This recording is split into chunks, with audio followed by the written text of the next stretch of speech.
One मंत्री सुधीर मुनगंटीवार ने 6 electric bus और 3 इलेक्ट्रिक बग्गी का लोकार्पण किया। सांसद गोपाल शेट्टी, विधायक प्रवीण दरेकर, विधायक सुनील राणे, विधायक प्रकाश सुर्वे, विधायिका मनीषा चौधरी तथा वन विभाग के अधिकारी वेणुगोपाल रेड्डी रहे मौजूद। मुंबई के बोरीवली पूर्व नेशनल पार्क में एक कार्यक्रम का आयोजन किया गया, जिसमें वन विभाग के मंत्री सुधीर मुनगंटीवार ने 6 इलेक्ट्रिक बस और 3 इलेक्ट्रिक बग्गी का लोकार्पण किया। नेशनल पार्क के अंदर वाहनों के आने जाने की मनाही है, जिसके कारण लोगों को काफी तकलीफों का सामना करना पड़ता था। पर्यटक काफी परेशान हो जाया करते थे। पर्यटकों की असुविधा को देखते हुए सरकार ने नेशनल पार्क के अंदर घूमने के लिए कुल 15 बस और 3 बग्गी की व्यवस्था की है और आज 6 बस का उद्घाटन किया गया है। मंत्री महोदय ने इसका उद्घाटन किया। इस अवसर पर सांसद गोपाल शेट्टी, विधायक प्रवीण दरेकर, विधायक सुनील राणे, विधायक प्रकाश सुर्वे, विधायिका मनीषा चौधरी तथा वन विभाग के अधिकारी वेणुगोपाल रेड्डी, महेश गुप्ता, क्लेमेंट वेन आदि मान्यवर उपस्थित थे। वन्यजीव दिग्दर्शिका का विमोचन माननीय मंत्री ने किया। मुंबई से पुलिस महानगर के लिए नीरज सिंह की रिपोर्ट।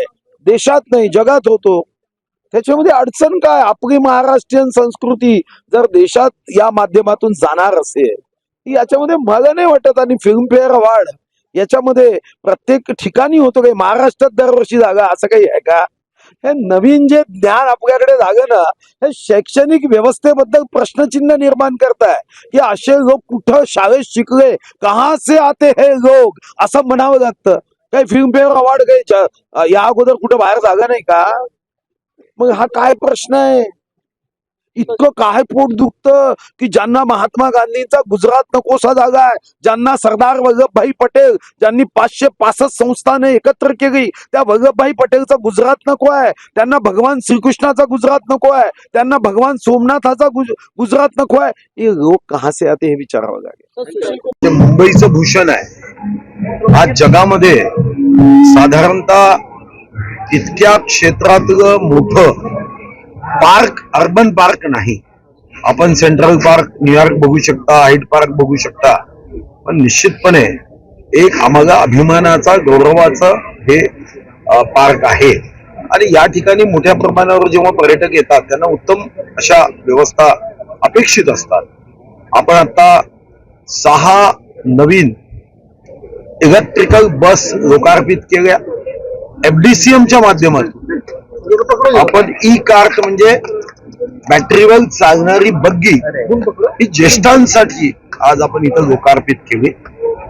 टायगर सफारी काही वर्ष बंद होती, तीही आज सुरू केली आणि त्यामध्ये आता 6 एकूण वाघवाघीण आहेत. अजून त्यामध्ये 2ची भर आपण टाकणार आहोत.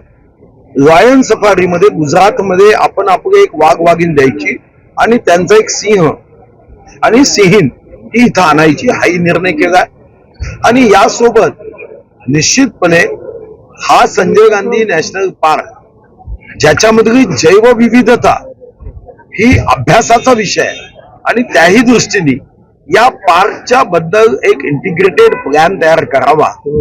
माननीय मुख्यमंत्री महोदयांनी सूचना केल्याप्रमाणे आपण फिल्म सिटीचा एक विकासाचा स्वतंत्र आराखडा करतोय.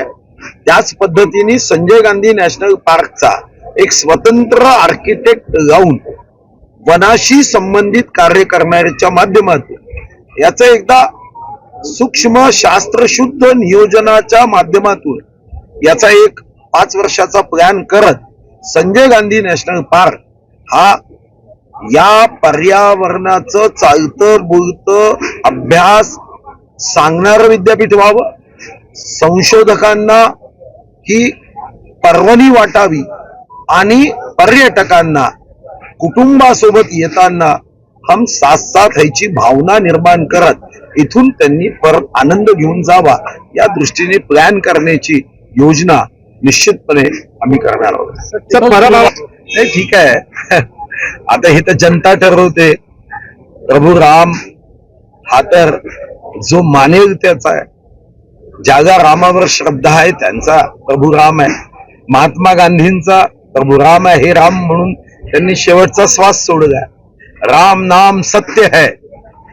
तो जर कोणत्याही हिंदू मधल्या जातीचा असेल तर शेवट हा राम नाम सत्य है असं म्हणतच आपण त्याची शेवटची अंत्ययात्रा निघते.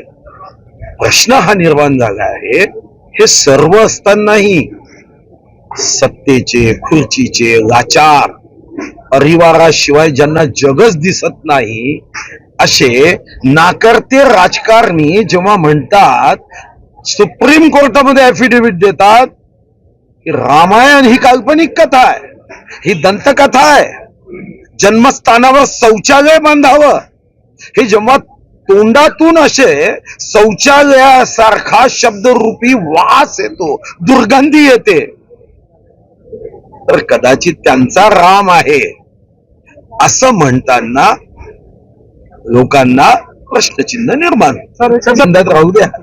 हे पराभवाच्या भीतीने भारतीय जनता पार्टी उमेदवार देत नाही असं म्हणून मला माहित नाही, कधी कधी स्वतः असे कारण नसताना वक्तव्य करून स्वतःचा पराभवाला आपण निमंत्रण देतो. त्याही जागेच्या संदर्भामध्ये चर्चाच झाली नाही. कोर कमिटी जी 6 लोकांची आहे त्याचा मी सदस्य आहे.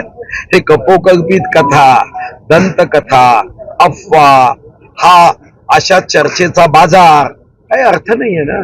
अशा कधी चर्चा होते का? आणि तुम्हाला सांगून कोण कोणाला किती जागा देणार असं सांगितलं तरी जातं का? तुम्हाला तर याची माहिती आहे, तुम्ही 100दा सांगितलं मंत्रिमंडळाचा विस्तार होणार, जागा का? कशाचं कारण नसताना तुमच्याबद्दल जो विश्वास जनतेच्या मनात आहे तो कशासाठी संपवण्याचा प्रयत्न कर. आमचे उमेदवार कोण राहतील, कोण ठरवतील याचा आता काय अधिकार त्यांना द्यायचा आहे का?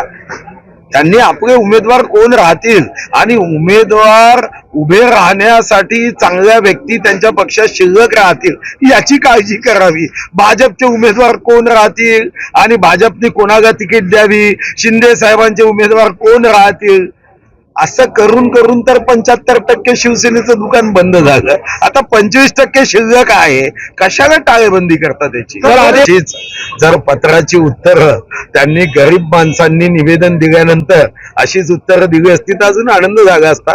ठीक आहे, पण प्रभू रामाच्या मंदिरात त्यांनी सांगितलं की मी दर्शनासाठी निश्चित जाईल, त्याचा माझा व्यक्तिगत तरी खूप आनंद आहे. तांत्रिक कारण आहे. सुप्रीम कोर्टाच्या निर्णयानुसार त्यांचं पुनर्वसन करायचं आहे, पण पुनर्वसन करताना त्यामध्ये अजून भर पडत गेली. काही कुटुंब हे 1/2 झाले आणि मग त्यांच्या याद्या करायला गेल्यानंतर कधी कधी त्या याद्या करायला सुद्धा सहकार्य होत नाही आणि म्हणून हे मागे राहिलं. आणि मधातल्या काळामध्ये या संदर्भामध्ये संबंधित गृहनिर्माण विभाग किंवा इतर विभागांनी काही कामं केलीत आणि आता ही एक आमदारांची समिती आहे की ती वेगाने कसं काय आपल्याला यांचं पुनर्वसन करता येईल.